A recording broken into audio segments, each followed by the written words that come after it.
Welcome back muli mga kaibigan sa bagong muling mga balita na ating mapapakinggan at mapapanood dito sa channel ng Bayan, ang Bayang Pinas.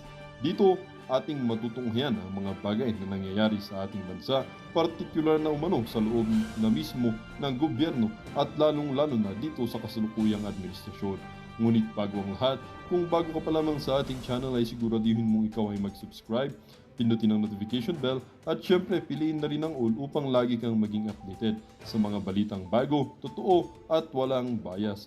Syempre mga kaibigan at kung mga ating mga solid viewers naman dyan ay maraming salamat naman po sa inyong walang sawang pagsuporta.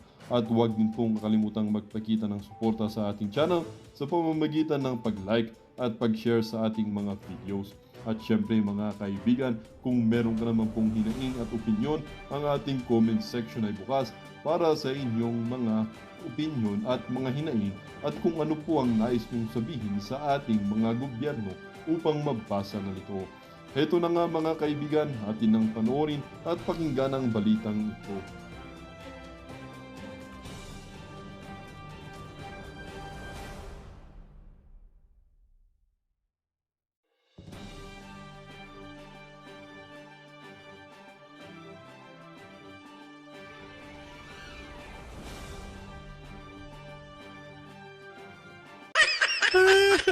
Tingnan nyo yan, ha? Ito, binalita ito. Nag-trending ito sa Facebook. Okay? Ang nakalagay po dito, look. Look talaga, ha? Look. Ito, nakakatawa talaga ito si Dan. Papatawa ito si Dan, eh. Kong Dan Fernandez, walang kaarte-arte. Wala raw kaarte-arte si Dan Fernandez, ha? Wala raw kaarte-arte. Walang kaarte-arte sa katawan ng pinaliguan at sinabunan ang isang matanda. At sabi pa dito, ha, ganitong klaseng leader ang kailangan ng ating bansa.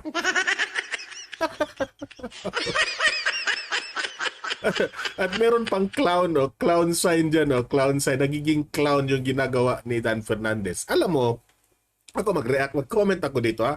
This is my own opinion. Kanya-kanya tayong diskarte. Sa akin lang naman, itong mga politicians na ito, gagawin talaga nila ang lahat para lang manalo. Imagine that one, ha. Ano ba ang message na ipinoproject di umano dito ni Dan Fernandez? Parang sinasabi niya na lahat ng walang mga ligo, gusto niyang paliguan. Dan Fernandez, wala pa akong ligo. It's early morning. Halika, paliguan mo ako. Dan Fernandez, ha? Ilan ba kayong mga netizens dyan sa ano nito? Probinsya itong kanyang lahat kayo, maglinya na kayo, paliguan kayo ni Dan Fernandez lahat. Tapos iboto nyo, ha?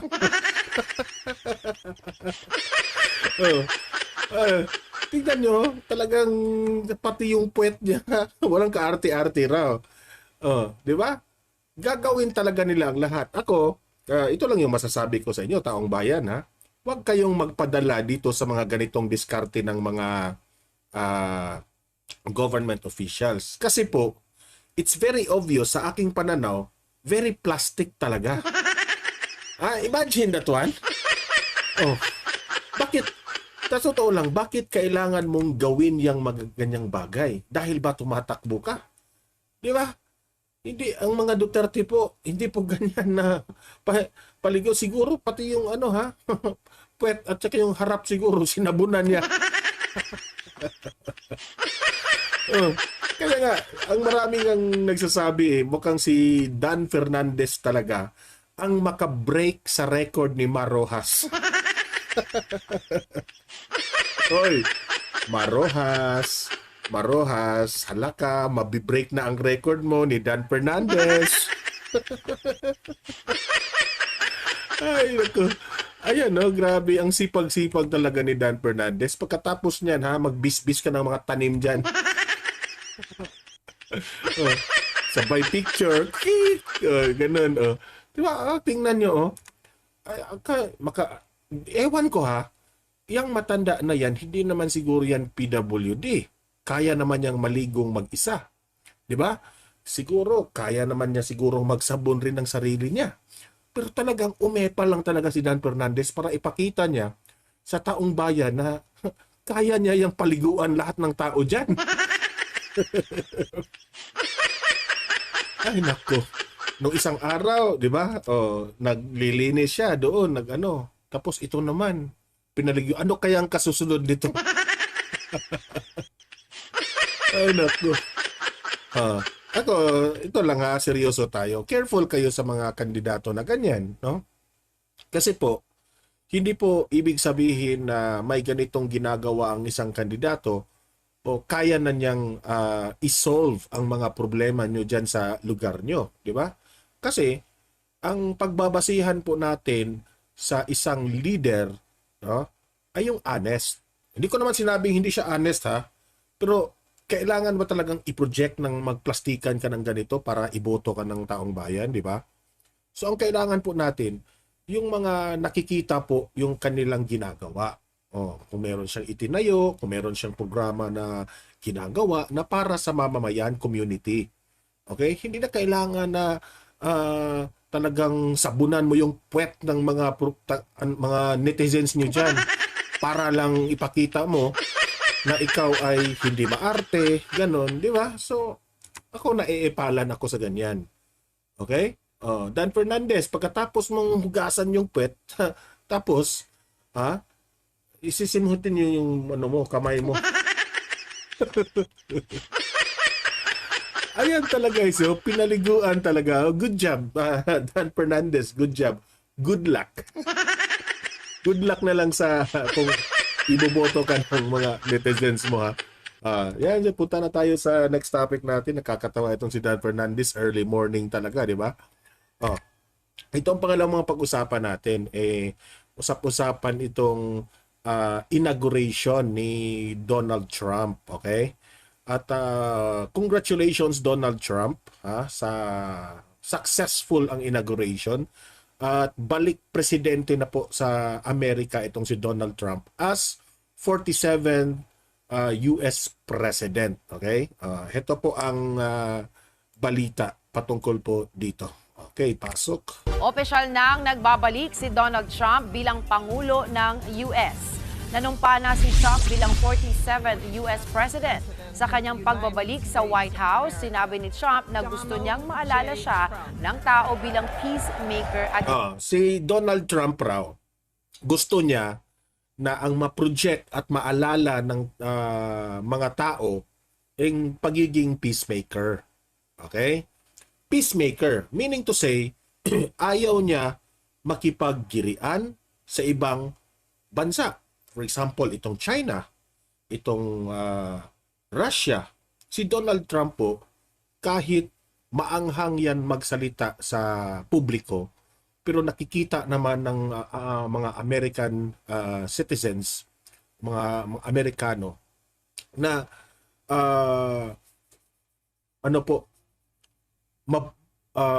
makulay po ang puso ni Donald Trump. Meaning to say, si Donald Trump ay isa pong anong tawag dyan?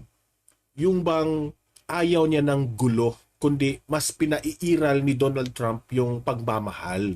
Yan ang hindi maiintindihan ng iba eh. Kaya nga, marami ang mga nagpo-post na mga anti-Duterte sa mga social media. Lahat ng mga kontra ni Duterte yung mga vloggers, mga bangag, hambog na hambog sila nagmamayabang sila na si Bongbong Marcos raw, tumawag raw ni Vice President kasi kaalyado, blah blah blah, na hindi nila alam na sa totoo lang si Donald Trump ayaw kay Bongbong Marcos. Yes, totoo yan. Pero si Donald Trump ayaw lang niyang makipaggulo. Nag-o-observe lang yan si Donald Trump sa nangyayari sa Pilipinas eh. Nag-o-observe si Donald Trump kung ano po yung ginawa ni Biden at ni Bongbong Marcos. Ano ba ang ginawa nila?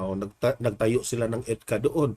Sa tingin nyo, magugustuhan ni Donald Trump yung mga pagtatayo ng mga EDCA bases sa Pilipinas? Hindi, syempre hindi niya magugustuhan yan. That's against his political foreign policy. So hindi talaga sila magkasundo ni Bongbong Marcos sa usaping ganyan. Huwag niyong pagpipilitan pa.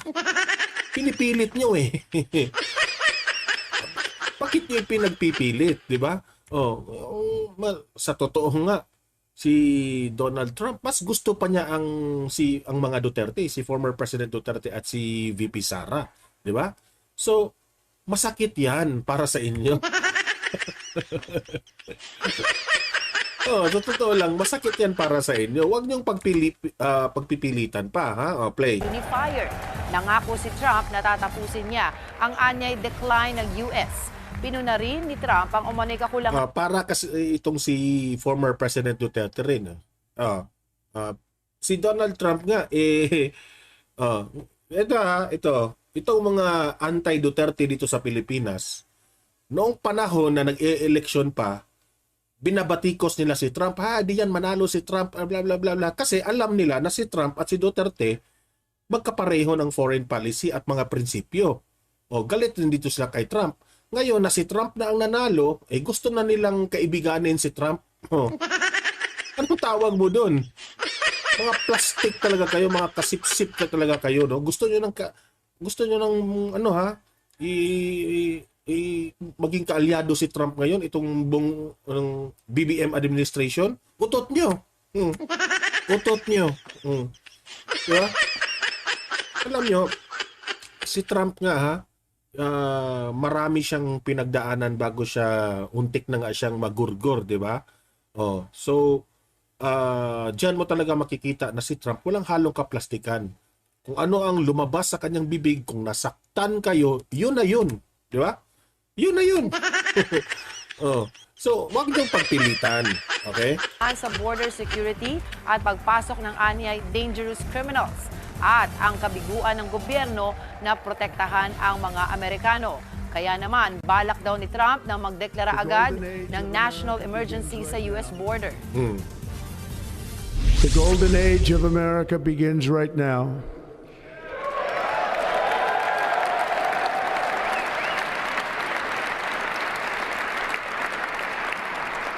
From this day forward, our country will flourish and be respected again all over the world. We will be the envy of every nation, and we will not allow ourselves to be taken advantage of any longer. During every single day of the Trump administration, I will very simply put America first. Mga kapatid, so yun po maganda yung sinasabi ni Donald Trump, no?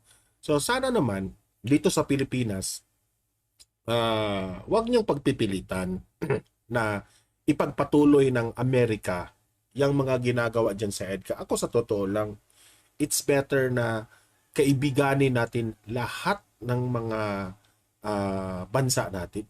Yan naman ang layunin natin na bakit nandito tayo sa mundo. Hindi po tayo nandito sa mundong ito para makipag-away.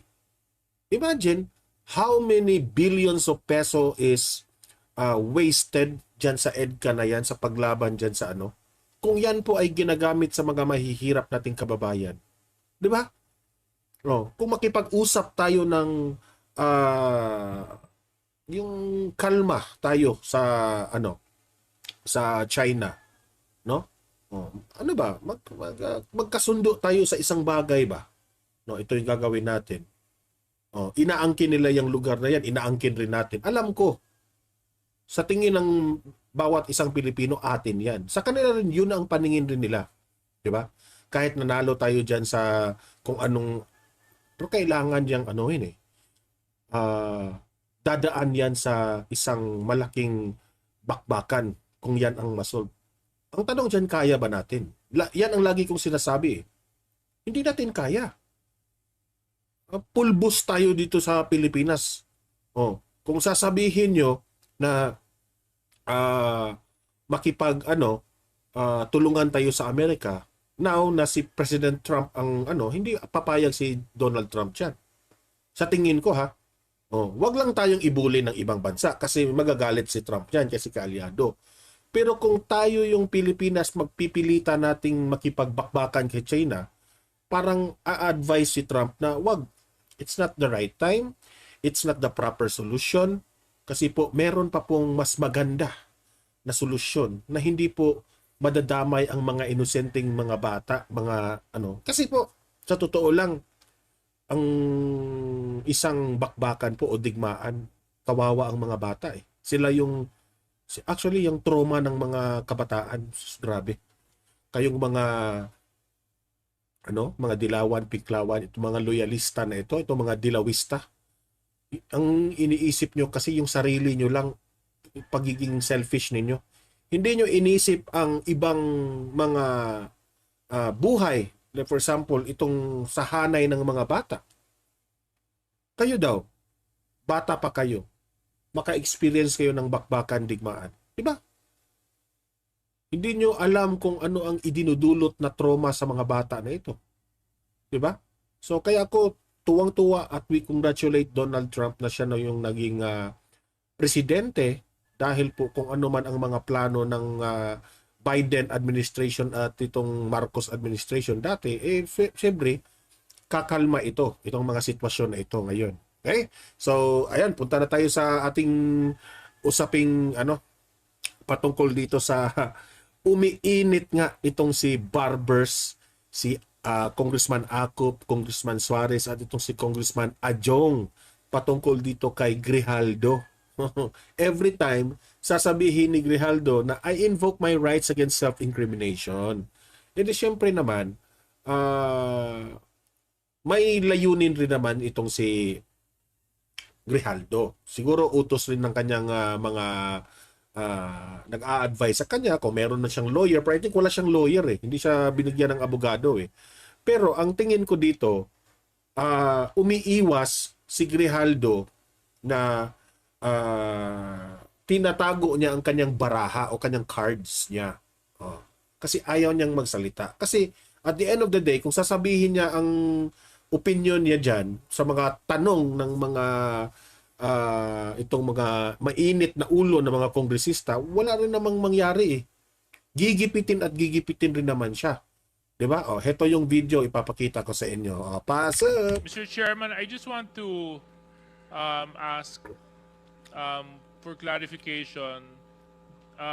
Why are our two chairmen serving as resource persons to our discussions regarding Colonel Grijaldo?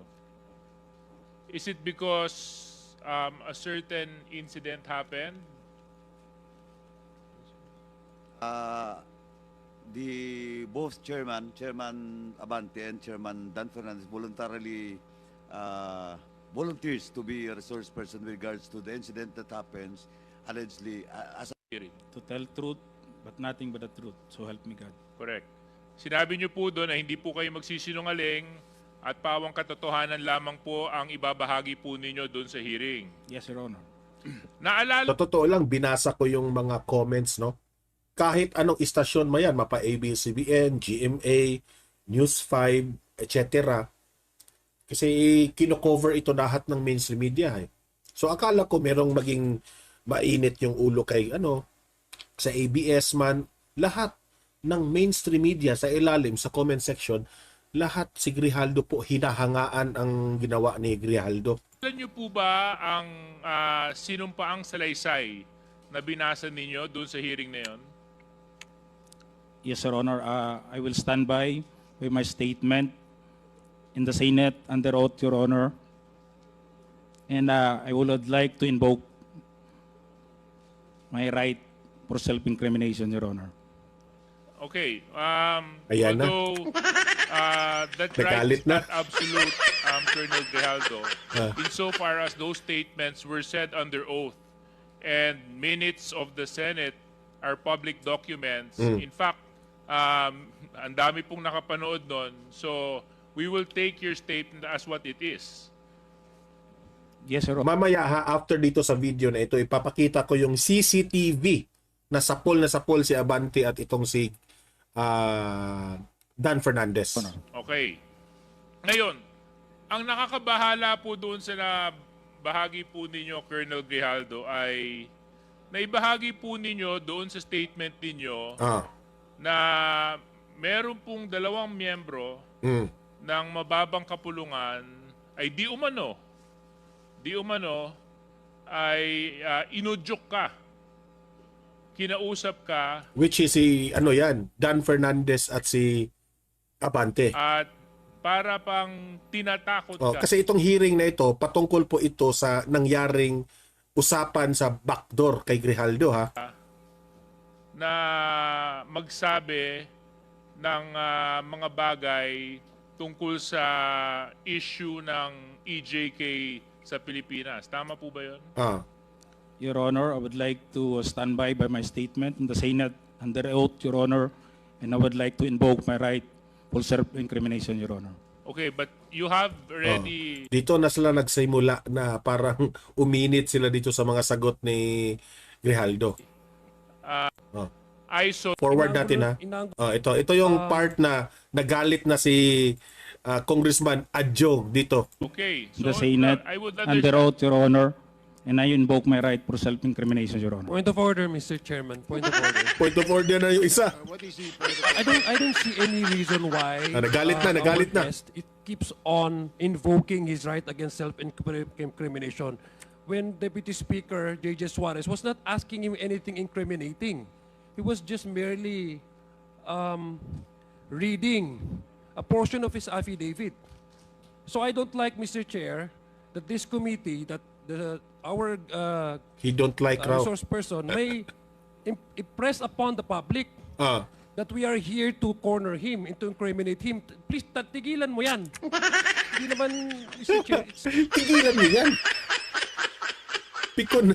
Piko na kay Grijaldo. Tigilan mo yan. Tigilan mo yan. Uminit ang kanilang ulo. Tigilan mo yan.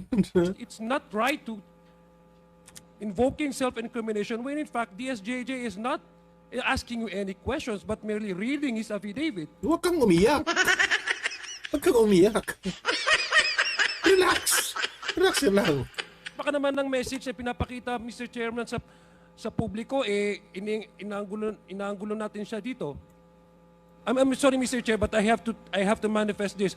I think his invitation to the Senate was to discuss about EJK and illegal drugs. And nowhere in his affidavit did he mention anything about illegal drugs and EJK. He did not EJK. Kang umiyak. share any inputs or his knowledge on illegal drugs. His participation in that Senate inquiry was merely to besmirch the reputation of some of the chairmen here. And as a result, attempting. Kayo rin yung kumausap eh. Bakit ka magagalit kay Grijaldo? Dapat ang pagalitan mo, si Abante at si Dan Fernandez, bakit kayo pumasok doon sa kwarto na yon? Malisyoso ang tingin ng taong bayan doon eh. Si Abante at si Dan Fernandez, ang dapat nyong sitahin. Huwag niyong gawin yun. Tama man o hindi ang pagpasok niyo sa kwarto na yun, na nandun ang resource person, hindi pa rin tama yun. Diba? Kasi, ano yun eh, malisyoso yun. Kung malalaman ng taong bayan, labi na yung binuking na ito ni Grijaldo, malisyosong ano yun. Kahit siguro, walang ginawang masama, pero anong matatatak ng isipan ng taong bayan? Kinausap siguro ito. Ganon. Meaning to say, lahat ng mga nagdaang mga resource person dyan sa Kongreso, may nangyayaring ganyan? Kakausapin nyo doon? Di ba? So hindi po maganda. Bakit si Grijaldo ang pagagalitan mo? To degrade the integrity of the Quadcom. Hindi po si Grijaldo, sa tingin ko Congressman Adjong, hindi po si Grijaldo ang nag-degrade ng integrity ng inyong Quadcom. Ang nag-degrade po, yung sarili nyong kasamahan dyan, si Abante at si Dan Fernandez, bakit sila pumasok dyan? So please, I hate to admonish men in uniform. I have the highest respect for our policemen.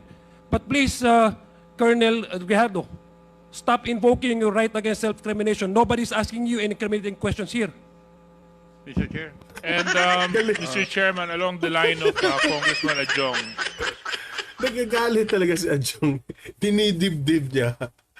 Oy, Adjong, ikaw naman talaga. Huwag nang si Grijaldo ang pagagalitan mo. Pagalitan mo rin yung dalawa mong kasamahan. Bakit sila pumasok dyan? Yan ang dapat niyong questionin. I don't think it's incriminating because number one, sinumpang salaysay niya po ito eh. Pirmado niya po ito eh. Wala problema yan. Sa affidavit, useless ng oras ninyo. Pabalik-balik kayo. Nandyan na nga yung dati niyang hiniring doon, pinirmahan na yan, wala na yung problema. Bakit nyo tatanungin pa niyang mga sinasabi? Ang tanungin natin, totoo ba yung kinausap? Doon tayo mag-ano? So how can he incriminate himself when he actually... Di ba? Yan ang ano nila. Pinoproblema nila ang hindi dapat po problemahin. Pinipirmahan na yan eh. May dokumento na yan eh. Di ba? Bakit kayo tanong ng tanong dyan sa mga affidavit ni Grijaldo? Pinirmahan na yan. Okay na yan. Tapos sasabihin ni Grijaldo, I invoke my rights against self-incrimination. Magagalit kayo. Ha? Yung dokumento na yan sa affidavit na yan, sa inyo na yan. May pirma yan. Wala na kayong problema dyan. Bakit kayo magagalit ngayon kung sasabihin niyang I invoke my right against self-incrimination? Di ba? Kung nagpapatunay na totoo ang kanyang mga sinasabi at that time ng hearing na yan, ayan, yung kopya nyo, pinirmahan na yan niya. Paulit-ulit na lang kayo kasi pabida kayo, di ba? Sign this affidavit. And this is a public document, Mr. Chair. So, if our resource person is invoking... sa madaling salita po, umiwas itong si Grijaldo dyan sa mga pinagsasabi nila. Kasi alam nyo naman, itong kongreso na ito, itong tuwadcom na ito, kung useless eh. Sa tingin ko ito yung own opinion ko dito. Useless kasi kung makipagsabayan itong si Grijaldo sa mga tanong nitong mga kongresista na ito, sasabihin rin naman nila, ay nagsisinungaling ka. I-contempt ka kasi nagsisinungaling ka. The same. Kung sasabihin ni Grijaldo ang totoo, tapos sasabihin rin nyo naman na sinungaling si Grijaldo, wala pa rin. Useless. Di ba? So it's better na sasabihin na lang ni Grijaldo na I invoke my right against self-incrimination. Di ba? Mas safe yun. Kasi kung magsasabi siya ng totoo, hindi nyo rin papaniwalaan. Di ba? Get the logic? So it's better to say, I invoke my right against self-incrimination. This right to self-incrimination, I think that is out of order. Okay. I'd like to remind the resource person that the questions being asked of you are the statements you made in your affidavit. And the questions that... Kaya nga, yung affidavit, basahin nyo na lang. Bakit nyo tatanungin siya dyan sa affidavit na yan? Napirmado naman yan. Paulit-ulit? Paulit-ulit? DSJJ is asking is whether you confirm those statements that you stipulated in your affidavit. Dahil affidavit, pinirmahan mo yun, there's nothing incriminating no doon sa tanong ni Congressman JJ Suarez. So please answer appropriately the questions being asked by the members. Congressman Acop? Mr. Chair, rin si Acop, uminit rin. The resource person, the basis why he's invoking Uminit talagang ulo nila. Galit na galit sila. his right against self-incrimination. Yeah. Please answer. What is the basis of... Isa pa itong si Acop, balimbing ka. Panahon ni Duterte, sobrang kapitoko ka kay Duterte. Of you invoking the right against self-incrimination. Magagalit na naman yan. Police colonel ka, investigador ka dati. You know the basic rudiments of investigation. Alam mo dapat kung... Sa totoo lang, wala silang nakuha ngayon kay Grijaldo. kailan i-invoke yung right against self-incrimination. Di po ba? Kasi nagko-conduct ka ng investigation eh. Sa totoo lang, ako respetuhin nyo. Kung ano yung sinabi niya, respetuhin nyo. Diba? Kung wala kayong nakuha sa kanya, that means to say, ayaw niya. Diba? Ayaw niyang mag-share sa iyang nalalaman niya. So ano magagawa niyo doon? Diba? Now, may I know your legal basis why you are invoking your right against self-incrimination?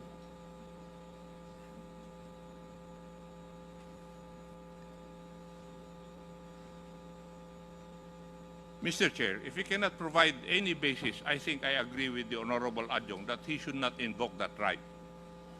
Thank you, Mr. Chair. Thank you. I share the sentiment of Congressman Acop. If indeed the resource person cannot explain to this committee why he is invoking his right against self-incriminations in reply or in response to the questions raised by DSJJ Suarez, then I would agree that the gentleman is out of order, and perhaps do you have a lawyer with you, Colonel Grijaldo? Nandito may abogado ka ba? Would you like? Wala po, Your Honor. Do you want us to provide you a lawyer? No, Your Honor. Because your lawyer or lawyers that we can provide you. Providean yun ng lawyer. Wala yung kakayanan mag-provide pa siya ng lawyer sa kanyang sarili. Mahal yung mga lawyers ngayon, di ba? Will assist you. Tapos, kung bibigyan nyo yan ng lawyer, sa tingin nyo, maging patas yung lawyer na ibibigay nyo? On telling you what your rights are in this committee hearing. So, gusto mo bang mag-provide kami ng abogado? No, Your Honor. So, you will answer and reply to the questions of the members. Now, DSJJ? Yes, Mr. Chair, maybe another opportunity we can provide to the resource person. So yun po ang nangyari tungkol dyan. I invoke my rights in self-incrimination. Yan ang pinaulit-ulit na sinabi ni Grijaldo. Dito naman tayo sa next natin. Itong sa poll, sa CCTV camera, itong ginagawa po ni na Abante at Dan Fernandez. Na nakita doon talagang very accurate na anong oras pumasok si Dan Fernandez at anong oras rin pumasok itong si Abante. Una, si Grijaldo, tapos ganun. Nakita talaga sa CCTV. Okay? So, walas lang lusot dito. Okay? Play. Kung sinasabi ni Honorable Fernandez na Yan. Stop mo na. Play. you stated under oath that you stand by the truthfulness of your statements here in this affidavit. Tama po? Yes, Your Honor. Yes. And Ito papakita yan mamaya. you have imputed certain inappropriate lawyers team. And di talala. Yan, dito. And we can even show yung CCTV na hawak po natin ngayon. Sila pa yung magpapakita sa CCTV, Ang confident. Confident sila. Play. Ikita natin that wala po sa facial expression niya na he was harassed. Ang datingan, sila yung magpapakita sa CCTV para magmukhang wala talaga silang kasalanang ginawa. Ang tanong dyan, sino ang papaniwalaan nyo? Si Dan Fernandez at si Abante or itong si Grijaldo? Kasi binuking sila ni Grijaldo dito Di ba? Na ito yung babasahin mo, itong affidavit, ganyan. You must follow the script. Parang ganun. Di ba? Dapat makafollow ka sa script. Buong akala nila na si Grijaldo ay siya rin ay kakampi dito kay yung sa babae, De Garma. At the end of the day, pagdating doon sa Senate, binuking sila. So ito yung CCTV po, ha? CCTV nang pumasok sila. Comsec, yung sinasabi ni Honorable Fernandez na video clip,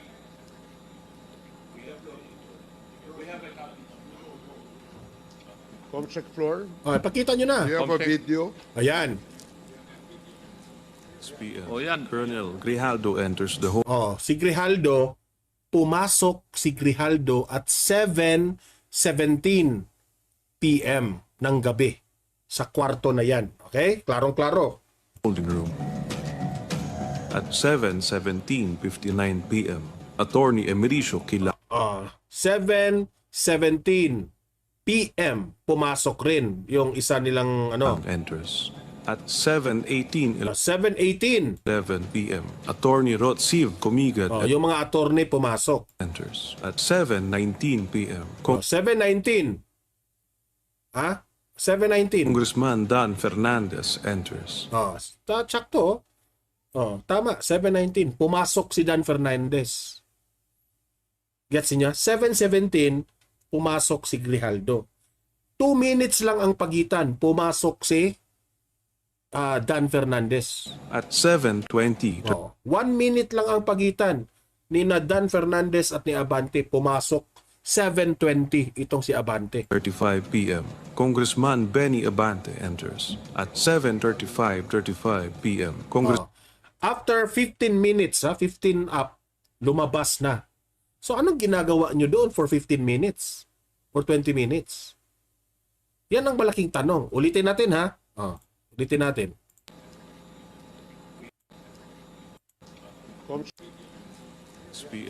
Colonel Grijaldo enters the holding room. At 7:59 p.m., Attorney Emericio Kilang enters. At 7:11 p.m., Attorney Rotsiv Comigat enters. At 7:19 p.m., Congressman Dan Fernandez enters. At 7:35 p.m., Congressman Benny Abante enters. At 7:35 p.m., Congressman Dan Fernandez and Benny Abante leave the holding room. So 15 minutes. 15 to 16 minutes nasa loob. Pataas na yun. So anong pinag-usapan nyo doon? Tama ba? Si Grijaldo? Noong sinabi lahat ni Grijaldo doon sa Senado patungkol sa nangyari sa loob na yan, parang tukma Di ba? Parang nako-connect natin yung sinabi ni Grijaldo sa Senado dito sa video na ito. Meaning to say, hindi po sinungaling si Grijaldo. So saan kayo maniniwala doon? Dito? Kay Grijaldo? O kay Abante at ni Dan Fernandez? Sa pool! Sa pool kayo dito. Sa totoo lang, sila pa ang confident na magpakita dito sa video. At 7:36:14 p.m., lumabas rin si Grijaldo, 7:36. Colonel Grijaldo exits with Attorney Kilang and Attorney Comigat. At 7:36:25 p.m., Colonel Grijaldo, all smiles, is seen conversing with Jimmy Fortaleza. I wished it. Sinungaling raw. Sino kayang sinungaling? Di ba? Sino kayang sinungaling? The fact ito lang, ang argumento para sa akin will end up, bakit pumasok yung dalawang kongresista dyan? Hindi, wala mang CR doon. The fact na pumasok kayo doon, kinausap nyo si Grijaldo. Mali yun. Maling-mali yun. Dapat, bago mag-start ang isang hearing, hindi po kayo pwedeng lumapit o hindi man kayo pwedeng kakausapin itong mga resource person because it will give malice. The fact that you enter that room, that is already foul. Ano na po yun? Maling-mali na po yun. Di ba? Thank you, Comsec. Yun pong kay Honorable Abante naman. Sa totoo lang, no, ang daming humanga kay Grijaldo dito paragraph 14 of the affidavit, Kong Abante asked me how many years do I still have with the PNP. I answered I still have 4 years before retirement. Then he made the remark, pwede ka pang maging general. Di ba? Yun ang sabi ni Grijaldo. Yung statement na yan ang sinabi niya doon sa Senate nung nandun si former President Duterte. I humbly responded to him, masaya na ako sa ranggo ko, sir. Pagkatapos nito, uuwi na lang ako at magtatanim na lang ako ng kamote sa amin. Mr. Chair, I cannot recall, no? Pero kung yan man, nasabi ko, ako ba'y, meron ba akong karapatan na i-promote siya? So meaning, itong si Abante, dinideny niya yan. Kung anong sinabi ni Grijaldo. Dinideny niya. Sinabi niya ron gusto ko siyang ipapromote. Anong karapatan ko para i-promote siya? Para lang siya magsabi ng gusto kong sabihin niya. Masyado namang akusasyon yan na kahit kailan, hindi ko ginawa kahit kanino. Thank you, Honorable Babante. Paragraph 15. The cordial conversation between us continued. So, walang animosity. Would you agree with that, Your Honors? Na cordial yung conversation niyo? Well, actually, Mr. Chairman, di mo pa binabanggit yan. Kanina sinabi ko nga, after na tinanong na namin yung mga ilang provision dun sa paragraph. Ito yung pinaliguan niya ang kanyang netizen, ha? Abante, gusto namin yung ganyan yung kasuotan mo tapos papaliguan mo yung mga matatanda doon sa inyo. Ha? Ganyan sana yung suot mo. Niya, na alam ko na hindi naman tayo makakakuha ng magandang resulta doon sa confirmation ng betting. Sabi ko nga, naging light na lang yung usapan. Hindi ko na alam kung ano mga napag-usapan. At, but after that, umalis na ako. Tapos sumunod na si Congressman Benny. Pero dinagdag niya. Sa kanyang... Mr. Chair, tama ho. Tama yung sinabi ni... Para sa akin, hindi na ito bias na itong pagka-hearing na ito. Kasi ang naging resource person dito, si Abante at si Dan Fernandez. Sa tingin nyo ba? Maging tama ang investigasyon na ito. Siyempre, itong mga magtatanong nila Abante at ni Dan Fernandez, magiging bias na ito. Kasamahan nila sa Tuhadcom. Sila rin ang nagtatanong. Di ba? Sila pa rin. So, ito na yung end dito. Okay, tatapusin na natin, ha? Kawawa si Grijaldo. Itong nangyari sa last part na ito. Kinontempt nila si Grijaldo dahil sa paulit-ulit na I invoke my right to against self-incrimination. So, wala tayong magagawa dyan. Ayaw nang makikipag-cooperate ni Grijaldo sa inyo. Mr. Chair. Is there any motion that your governing inquiries in aid of legislation and it was duly seconded? Are there any objections? Na gawin yung gusto nyong ipagawa. That was his feeling. The intention may not be that. Hindi po ba tama, Colonel Grijaldo? I-invoke mo na naman yung right mo? Meaning to say, wala silang nakuha kay Grijaldo. Lahat ng mga tanong nila tungkol sa affidavit na yan, tungkol sa nangyari sa loob backdoor with Abante and Dan Fernandez, laging sinasabi ni Grijaldo na I invoke my right against self-incrimination. Dito sila nagalit at kinontempt nila na naman. Tama ba yung state mo? I felt that they wanted to convince me to do what they wanted me to do. I stand by my statement, Your Honor. Sagutin mo yung tanong ko. I would like to invoke my right Mr. Chair, Your Honor. May I move that we cite Colonel Grijaldo in contempt for violation of Section 11, Paragraph C, refusal to answer relevant questions. So move, Mr. Chair. Second. There is a motion to cite in contempt. Tingnan niyo ang mukha ni sino ba tong galit na galit? There is a motion to cite. Tingnan mukha ni ni ito pakita ko sa inyo. Ito yung mukha ni ayan. galit na galit. nako, ganyan sila. Wala tayong magagawa dyan. Di ba? At ka magalit dyan. Relax ka lang. Kung hindi nyo makuha, hindi nyo makuha ang mga tanong na gusto nyong marinig, huwag kayong magalit. In contempt, Colonel Grijaldo for violating Section 11, Paragraph C of our Rules of Procedure governing inquiries in aid of legislation, and it was duly seconded. Are there any objections? Hearing none, the motion is approved. You're again cited in contempt. So, na-contempt na naman si Grijaldo, di ba? So, ito, dito mo talaga makikita na ang Kongreso po natin, no, kung hindi nila makukuha ang gusto nilang mga sagot, iko-contempt nila. Isa bagay naman, si Grijaldo, sa tingin ko, in my own opinion, ayaw nang makipag-cooperate sa kanila.